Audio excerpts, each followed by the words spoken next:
Bismillahirrahmanirrahim. Kali ini kita membahas pembahasan soal FR SKB Guru SD untuk kemampuan IPA. Soal-soal yang paling sering keluar. Yang pertama, kita disuruh menggambar grafik GLB. GLB itu adalah gerak lurus beraturan, artinya kecepatannya konstan setiap saat. Ya, kalau kita gambarkan, ada dua grafik yang akan kita gambarkan di sini, yaitu kecepatan atau grafik V terhadap waktu. Nah, kecepatan di sini pada grafik gerak lurus beraturan, kecepatannya konstan. Di sini waktu T, di sini kecepatan. Kalau kita gambarkan, karena kecepatan konstan, berarti lurus. Nah, itu ya. Kemudian grafik yang kedua adalah jarak atau S terhadap waktu. Ya. Nah, seperti ini kira-kira. Nah, ini S, ini T.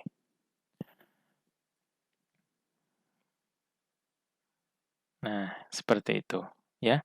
Artinya jaraknya semakin jauh seiring bertambahnya waktu atau jarak tempuhnya semakin jauh kalau waktunya semakin lama. Seperti itu ya. Nah, tetapi pada grafik kecepatan terhadap waktu, ini kecepatannya konstan. Berapapun waktunya, dia tetap misalnya 20 meter per sekon. Pada detik pertama, dia bergerak 20 meter per sekon. Detik kedua juga seperti itu. Oke ya. Lanjut pada grafik GLBB. Kita buat dua grafik juga. Nah, GLBB ini juga ada dua ya. Yang pertama dipercepat. Dipercepat. Nah, kita buat grafik kecepatan terhadap waktu. Karena geraknya dipercepat, ini V, ini adalah T. Karena geraknya dipercepat, maka grafiknya seperti ini. Nah, ya.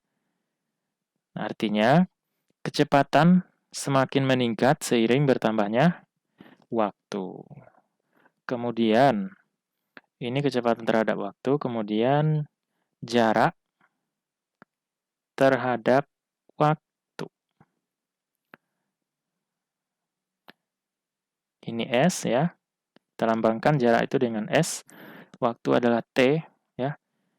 Nah, gambarnya adalah seperti ini kira-kira. Nah, seperti parabola.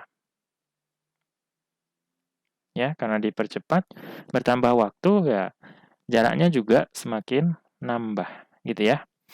Kemudian gerak GLBB yang kedua adalah gerak diperlambat. Nah, kita lihat grafiknya, kecepatan terhadap waktu. Ini V, ini T. Nah, kalau diperlambat berarti seperti ini. Nah, sampai akhirnya di sini kecepatannya 0. Nah, itu adalah kalau GLBB-nya diperlambat. Nah, sekarang kita lihat grafik jarak terhadap waktu. Untuk yang diperlambat ya. Ini S, ini T. Maka grafiknya seperti ini. Nah, ya. Ini menghadap ke atas, yang ini menghadap ke bawah. Nah, itu aja bedanya. Ini juga ya. Semakin lama semakin kecil kecepatannya, sedangkan yang dipercepat makin lama makin cepat. Nah, sekarang kita menggambarkan grafik untuk peluru yang ditembakkan ke atas, kemudian terjatuh ke bawah. Ini awalnya, dia ditembakkan dari bawah, ya kan? Nah, ini pelurunya sampai di atas, di sini. Nah, kemudian peluru ini jatuh. Jatuh, sampai di tanah misalnya ya. Nah, yang pertama ini, karena dia ditembakkan ke atas, ini disebut gerak lurus berubah beraturan diperlambat. Nah, yang kedua ini, sampai pada titik maksimumnya, ketinggian maksimum, dia jatuh bebas. Nah, ini dipercepat. Nah, grafiknya seperti ini kita buat. Oh ya, ini kita buat grafik untuk, biasanya di soal itu mintanya grafik terhadap kecepatan dengan waktu. Ini V, ini T. Nah, awalnya dia diperlambat. Ya, diperlambat berarti gini. Nah, sampai pada ketinggian tertentu dia berhenti. Nah, akhirnya jatuh lagi. Nah, jatuh ini, kalau geraknya jatuh, berarti dia dipercepat. Nah, kayak gini. Nah, seperti itu gambarnya. Ya, lanjut. Orang terjun payung. Orang yang terjun payung itu kan sebelum payungnya terkembang, berarti dia geraknya itu adalah gerak jatuh bebas. Gerak jatuh bebas sebelum payung atau parasutnya dikembangkan.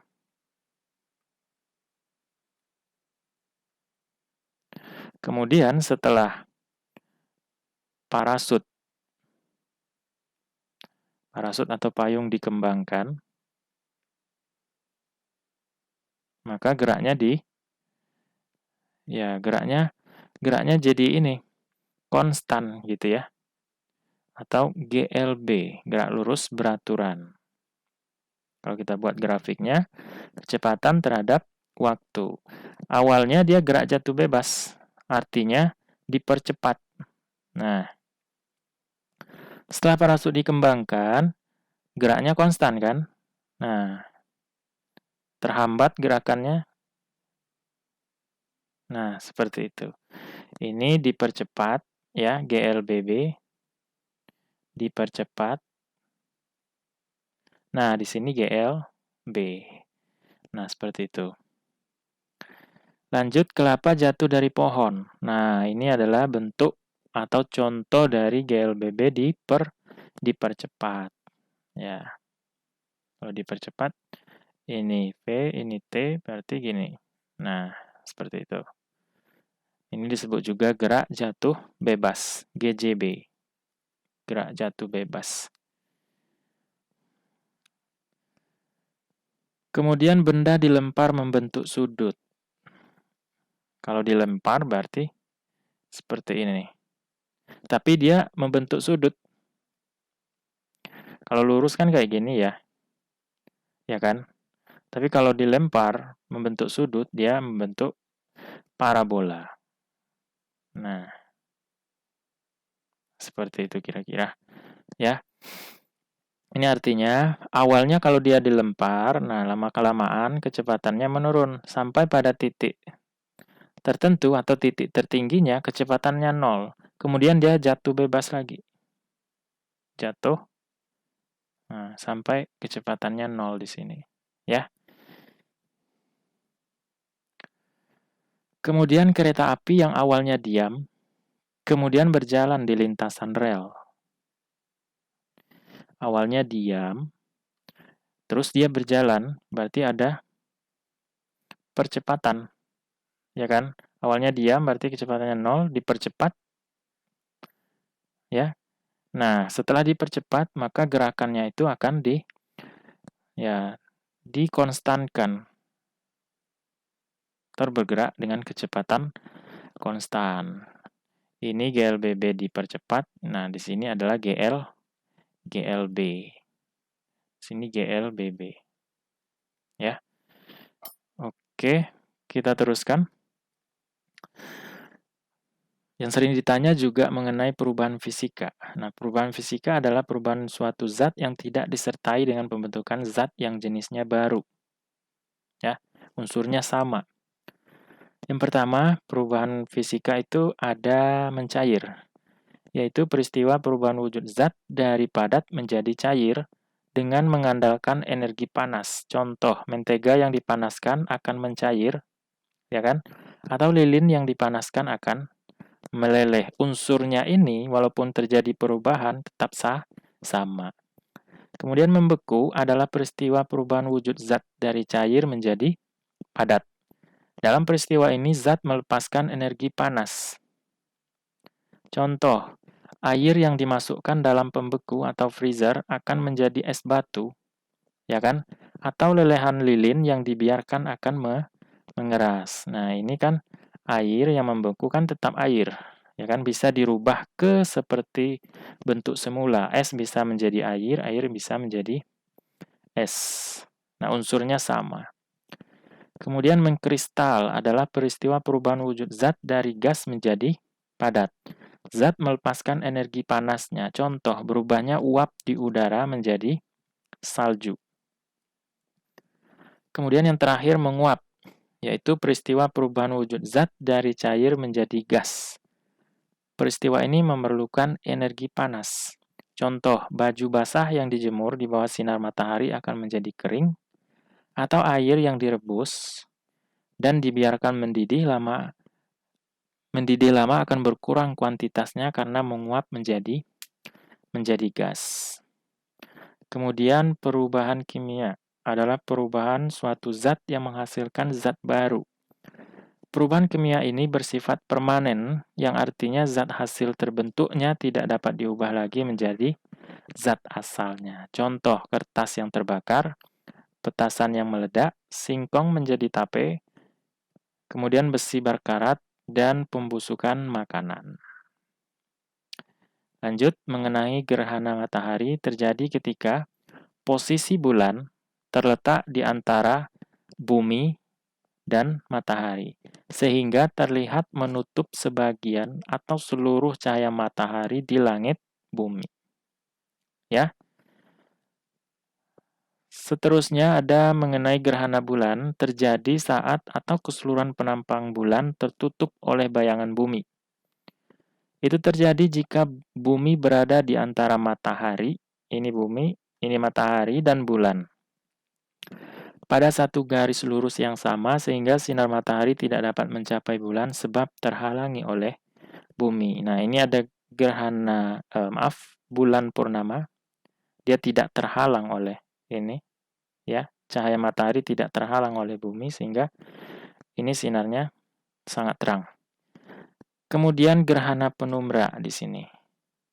Gerhana parsial atau sebagian, lalu gerhana total. Ya. Selanjutnya mengenai proses fotosintesis. Yang pertama, karbon dioksida yang ada di sekitar tumbuhan langsung diserap melalui jaringan stomata yang ada di daun. Stomata ini jaringan atau pori-pori dari suatu tumbuhan, ya. Kemudian, air yang ada di sekitar tanaman langsung diserap melalui akar dan diteruskan ke batang-batang tumbuhan. Tepat di siang hari, intensitas cahaya yang turun langsung ditangkap oleh klorofil untuk proses fotosintesis. Klorofil ini adalah zat warna hijau daun. Itu disebut klorofil. Energi sinar matahari yang sudah ditangkap tadi langsung akan mengubah air menjadi oksigen dan hidrogen. Ya, jadi hasil ini adanya cahaya matahari, kemudian ada karbon dioksida ditambah dengan air, itu akan diubah menjadi oksigen dan hidrogen. Nah, kemudian terakhir, hidrogen yang sudah dihasilkan tadi akan langsung digabung dengan karbon dioksida untuk menghasilkan zat makanan untuk kebutuhan tumbuhan tersebut. Sisanya, oksigen akan langsung dilepaskan ke udara melalui stomata. Ini ada glukosa, hasil dari proses fotosintesis. Ya, oksigen ini yang kita gunakan untuk bernafas. Kemudian karbon dioksida yang kita keluarkan dari pernapasan kita. Yang kita hirup adalah oksigen, yang kita keluarkan adalah karbon dioksida. Oke, selanjutnya mengenai rangkaian listrik. Kalau kita lihat rangkaian listrik ini rangkaian listrik campuran. Ada yang seri dan ada yang paralel. Coba kita lihat yang seri antara 3 ohm dan 3 ohm. Kita langsung serikan. Berarti 3 tambah 3 kan 6. Sehingga 6 ohm. Nah, lalu 15, 6, dan 10 itu adalah saling paralel. 1 per R paralel sama dengan 1 per 15 ditambah 1 per 6 ditambah 1 per 10. Ini kita buat penyebutnya. Yang habis dibagi 15, 6, dan 10 adalah 30. 30 bagi 15, 2. Ditambah 30 bagi 6, 5. 30 bagi 10, 3. Nah, ini kita dapatkan 10 per 30. Kita coret nolnya. Sehingga 1 per R paralel sama dengan 1 per 3. R paralel sama dengan 3 ohm. Kalau kita gambarkan, kira-kira seperti ini. Ini R paralelnya di sini yang 9 ohm. Ya kan? Nah, ini kan 9 ohm dengan R paralel, itu kan rangkaian seri, ya kan? Nah, sehingga kita bisa tulis kayak gini rangkaiannya. Kita tambahkan aja 9 ditambah R paralel, yaitu 12 ohm. Nah, sekarang mari kita tentukan berapa kuat arus yang mengalir di dalam rangkaian ini. I sama dengan potensial dibagi dengan R total. Nah, R totalnya ini yang 12. Jadi potensialnya adalah 12 per R totalnya juga 12. Jadi ini 1 ampere. Ini adalah kuat arus yang mengalir. Ini I. Ingat ya, pada rangkaian seri, rangkaian ini, itu kuat arus yang mengalir itu sama. Artinya, arus yang mengalir di 9 ohm itu sama dengan arus yang mengalir di R paralel ini. Sehingga kita bisa tentukan sekarang berapa potensial di paralel ini. Kita gunakan rumus, ini kan I sama dengan P per R. Jadi kalau untuk menentukan potensialnya I kali R. Nah, I yang kita gunakan ya I ini.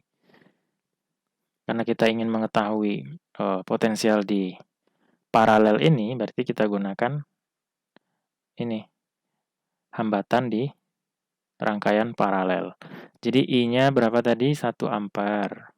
Dikali dengan R paralel, yaitu 3. Nah, sehingga di sini adalah 1 kali 3. Itu adalah 3. Satuannya adalah 3 volt. Nah, sehingga yang di rangkaian ini, ya kan, ini kan paralel. Tegangannya adalah 3 volt. Nah, ingat pada rangkaian paralel, ini yang sama adalah tegangan. Tegangan sama. Tegangan di 15 ohm sama dengan tegangan yang di sini, sama dengan tegangan yang ada di 10 ohm. Ya kan? Nah, sehingga untuk menentukan kuat arus yang mengalir di 15 ohm itu adalah kita buat simbol I15 sama dengan, karena dia paralel berarti P paralel per R. Nah, R15. Ya kan? Karena yang ditanyakan kuat arus yang mengalir di yang 15 ohm ini. P paralelnya adalah 3 per R15 ya 15 ohm. 3 per 15 sama-sama bagi 3, 1 per 5. 1 per 5 itu adalah 0,2 ampere. Jadi jawabannya yang A. Nah, kalau ditanya berapa kuat arus yang mengalir di 10 ohm, ya kita ganti aja. I10 sama dengan, karena tegangannya sama, berarti P paralel per R10. 3 per 10 atau 0,3 ampere. Ya. Oke, kita teruskan mengenai rangkaian listrik lagi. Kita disuruh menentukan berapa I1, I2, dan I3. Nah, caranya hampir sama yang kayak tadi. Ini kan R1, R2, dan R3 ini kan paralel. Kita langsung paralelin aja. 1 per R paralel sama dengan 1 per R1 20, 1 per 30 ditambah 1 per 60. kita buat penyebutnya adalah 60. 60 bagi 20, 3. 60 bagi 30, 2. 60 bagi 60, 1. Jadi 3 tambah 2 tambah 1 adalah 6 per 60. Atau sama-sama bagi 6, 1 per 10. 1 per R paralel sama dengan 1 per 10. Sehingga R paralelnya sama dengan 10 ohm. Kalau kita gambarkan gini, gambarnya sekarang, ini R4, ini R paralel. Nah, R4 dengan R paralel ini kan seri, ya kan? Tinggal kita jumlahin aja. R4 10, R paralelnya 10. Nah, jadi R total sama dengan 20 ohm. 10 ditambah 10. Nah, sekarang kita akan menentukan berapa kuat arus yang mengalir di rangkaian ini. Jadi, I sama dengan P per R total. Nah, V-nya adalah 24 volt dibagi dengan R total 20. Dapatnya adalah 1,2 ampere. Ya. Nah, sekarang berapa I1, berapa I2, dan berapa I3? Nah, karena dia rangkaian di sini kan rangkaian seri ya. Rangkaian seri itu kuat arusnya sama. Ini mengalir I, di sini juga mengalir I. Ya. Sehingga untuk menentukan berapa potensial di sini, berarti P paralel sama dengan I dikali R paralel. I-nya berapa? 1,2 dikali dengan R paralelnya adalah 10. Jadinya adalah 12 volt. Nah, di sini 12 volt. Pada rangkaian paralel, tegangannya sama. Ya, tegangan di R1 sama dengan tegangan R2 sama di R3 juga.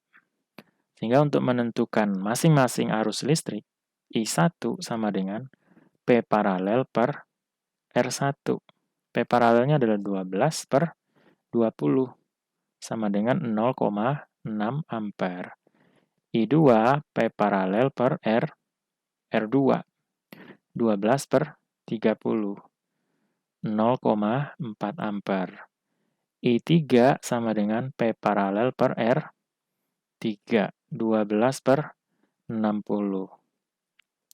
0,2 ampere. Jadi I1 0,6, I2 0,4, dan I3 adalah 0,2 ampere. Selanjutnya mengenai manfaat sinar gamma. Yang pertama, membunuh sel-sel kanker seperti tumor, membunuh bakteri, pembentukan bibit unggul tanaman, pelacakan kebocoran pipa bawah tanah, kemudian mengetahui struktur logam, membuat radioisotop. Kemudian bahaya sinar gamma, merusak satelit dan atmosfer, menyebabkan kematian terbesar jika terjadi perang nuklir. Bahaya bagi tubuh manusia yaitu pusing-pusing, nafsu makan berkurang, terjadi diare, demam berat badan berkurang, kanker darah, atau leukemia. Meningkatkan denyut jantung dan daya tahan tubuh berkurang. Dapat merusak sel normal dan menimbulkan efek samping. Dapat menyebabkan kanker, misalnya kanker kulit dan kanker tulang. Mutasi genetik sehingga mempengaruhi generasi yang akan lahir.